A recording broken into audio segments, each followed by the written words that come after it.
dành mà, bố em dành từ nhỏ. Dành đâu mà dành từ nhỏ trời. Cái này dành nhưng mà dành tên giấy này luôn à. Phải có chú đâu. Đây Xuân miền Bắc đó. Tự nhiên người ta cưa bây giờ là mới lấy hết thì là lấy chứ sao vậy? Ang lại cái như mấy sai sệt trang lại ly cái như sệt dùm bợ. Việc như cơ là trên mẹ trên mà dùm tua mẹ mà. Rồi là bọn cháu nói là bọn cháu tốt rồi đó, bọn cháu chia nhau quá chứ. Chia gì mà người ta cưa ra rồi mình. Cái này là ai biểu chú cưa chứ chú để đó rồi mà nó vác hết rồi mà mai miếng gỗ rồi. Nên nó vác ở trong gỗ rồi. Nó kêu chia ra bây giờ nó để rồi có một cái miếng tôi có một cái miếng ngọt này. Mà nó làm ăn cái lại vậy? Quay lại bên nè. Hả? mà không được Người ta giống như của mình ấy hay sao chú nói cái kiểu đó. Cái này em coi thử là phải đất của em không? Đất của em rành luôn. Rảnh không nghĩ của anh không có rảnh hả? Hả? Ủa? Anh có rảnh nhưng mà cà phê này anh mua là từ lâu rồi, là nó có trước rồi, bên đây là cái rừng mà mua của mình là rừng rồi. Rừng đâu, cái này là đất hầu đất không chứ sao là rừng được. Đất chứ sao rừng được. Phá rồi cái này trồng mà, mới trồng mà. Cái này là đất không, cái phía bên kia là đất không, còn cái đoạn đây là có cà đúng không? Cả cây to bên kia cũng là rừng luôn. Bên đó là đất trồng mì chứ sao là rừng được. Làm gì là có rừng. Phá rồi bố cháu. Làm gì có rừng. Bố cháu cái để cái cây to cái kia để cho dành cái điện trong già cũng được. Điện trong già đi. Dành cháu với chú á. Cho nó dễ á. cái này á là hồi trước Lại nhiều bề như đây nhiều sao vậy anh? Tiền anh muốn mổ là 3,5 triệu mà bạc tiền mổ này.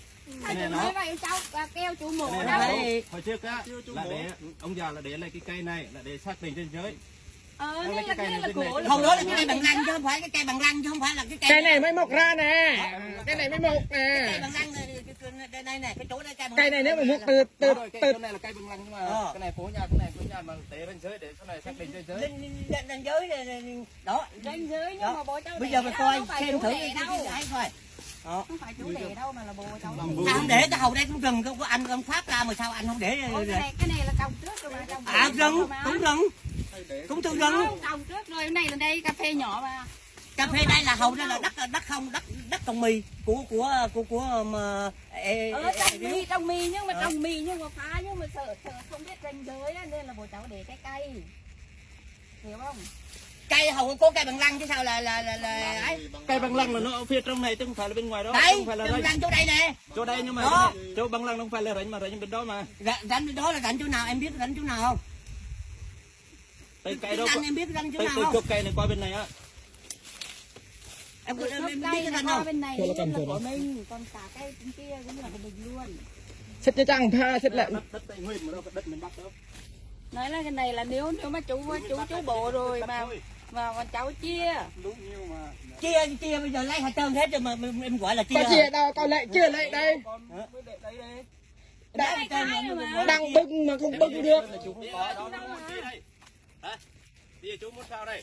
Sao? Hai rồi, cái này hai. Cái kia là cái ngọn, cái bìa mà nó là hai sao? Phần này là kêu chú ra đây, nói chuyện mà chú không ra đây mà phần này là nhà cháu được kêu là cái này chia sổ gỗ này mà chú không chịu. Bây giờ chú muốn sao? Bây giờ là chú muốn chia hay là chú lệ hết? Bây giờ nếu mà chia thì mấy em trả tiền cưa lại cho anh. Không, nếu mà chia tiền bốc phải tiền bố này phải chia đôi. Là anh muốn là 3,5 triệu đó. Chia gỗ nếu chia là chia ấy ra. Phần này là 3,5 triệu, giờ là 3,5 triệu. Này chú nói 3 triệu. 3,5 triệu chứ sao 3 triệu? Không, chú nói 3 triệu. Phần này là chú đây này. Này video đã đang quay từ nãy giờ đây này. Quay chứ việc gì đâu mà phần này là chú nói là 3 triệu mà giờ là lên 3 triệu. Không gì đâu anh nó sợ đâu. Không đây không ta sợ đâu. Đây đất này Tây Nguyên từ khi chú có Bắc Hồ là đất này có rồi.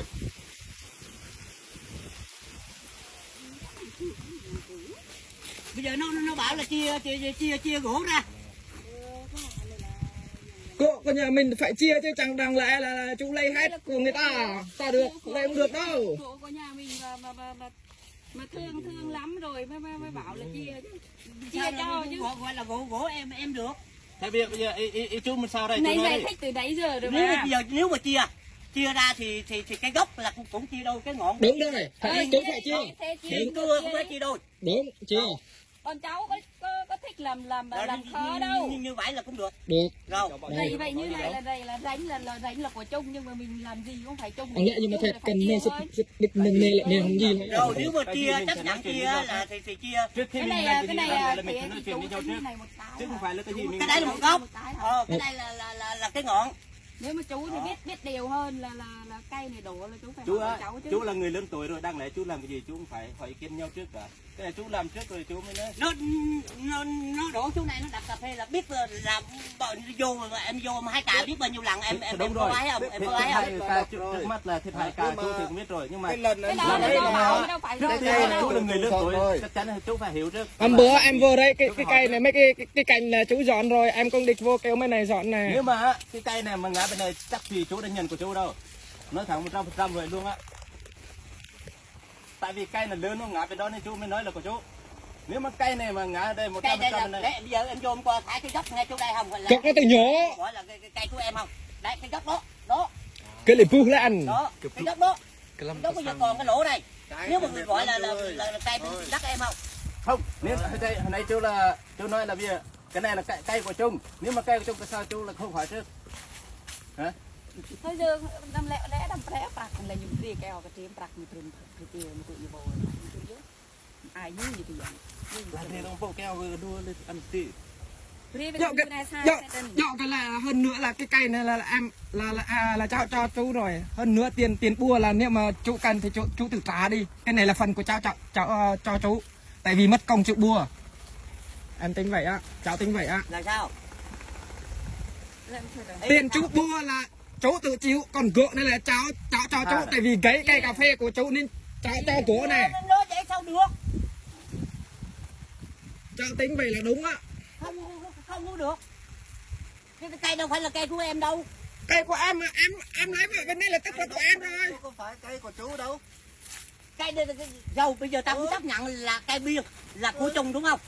Biên rẫy là của chung đúng không? Thôi bây giờ là tiền cưa là bao nhiêu là chia đôi, tiền gỗ là chia đôi. Vậy đâu. Đó.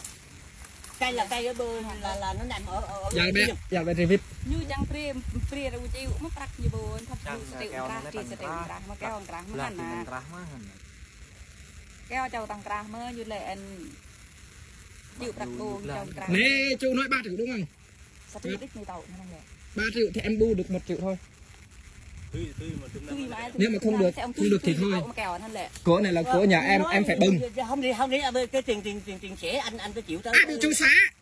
Hôm bữa cháu đi kêu người dọn rồi á, hôm bữa kêu ông này lấy tài kéo rồi á. Mà chú lấy cưa rồi, nay cháu mới lên đây xem nè. À dạ, chú bua rồi, kêu mấy người lên xem.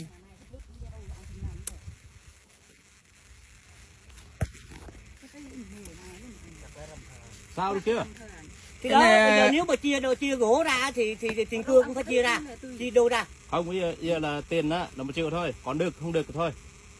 Cái này là cố nhà cháu chứ mai mốt cái gỗ bên kia gỗ to là em cưa luôn. Bây giờ Cây đó cũng nếu ai cũng chia luôn, cây nó nằm cái biên cũng chia luôn.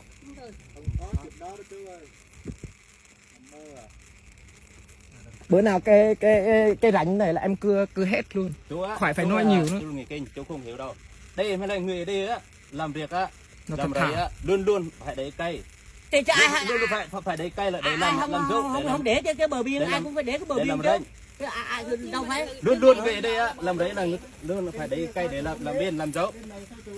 Còn những người kinh á, họ làm rẫy họ không bao giờ để đường biên đâu, họ luôn lấn ở phía người ta hết. cái tay ông và ruột cái tay bằng lùi kèo người ta này nhưng mà ránh bên chỗ cả bên kia đâu có bên này là rầu bên kia là trồng muồng không cây nếu không có cây cái lúc đó là không có cây thì anh trồng muồng không phải cây không phải có chú để một cây nào đâu đó là thì lúc đó anh trồng muồng cây cho bố cháu để mà của chú nó toàn cây muồng Bữa cháu chưa lên đây là nghe vợ kể là nghe mọi chuyện hết đây. Lúc mà múc cái hồ dưới cũng nghe rồi. Cũng nghe hết rồi.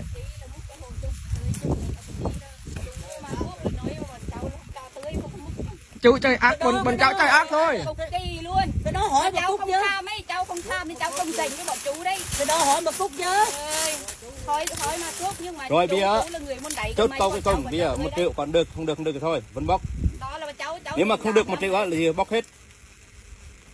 Làm sao bạn lấy em bóc đi. Bây giờ mà Biết bóc hết đi. liên tục phần chia mà, cái chia mà ấy.